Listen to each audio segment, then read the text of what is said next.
Okay, so I study astronomy, if you don't believe me. I'm wearing proof right here.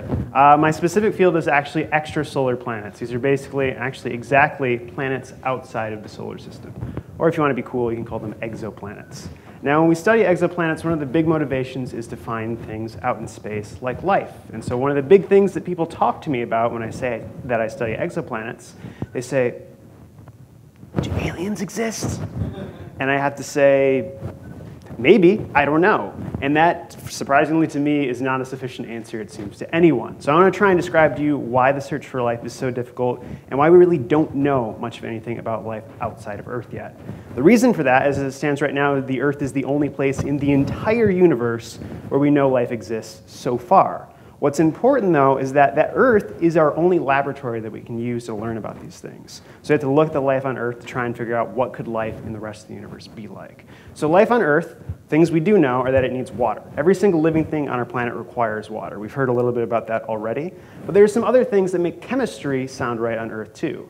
You may have heard that we are carbon-based life forms, which no one ever explains what that means, so let me tell you. Carbon is really good at bonding with other things. It can make long molecules, long chains. Arbitrarily long chains that can turn into things like DNA. DNA is very important, and in fact, carbon and water, which is made of hydrogen and oxygen, these are the most abundant elements that exist in the universe. So we suspect if we're going to find life, it's probably going to be using those things. Again, though, there could be other things we don't know about yet, so that's just kind of a guess.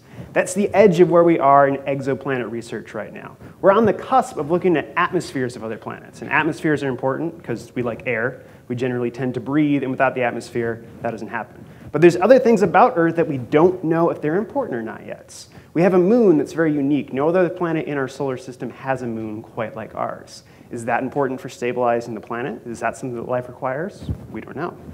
Is a planet like Jupiter, which shepherds asteroids, something important? Maybe. There are other things, too, that we know about the Earth that we're not sure if are required or not. And so, the big thing, remember, is that the Earth is the only place we know about that has life. So we have one single point of reference, one data point. And if anyone here has done statistics, you know that statistics with one data point is hopeless.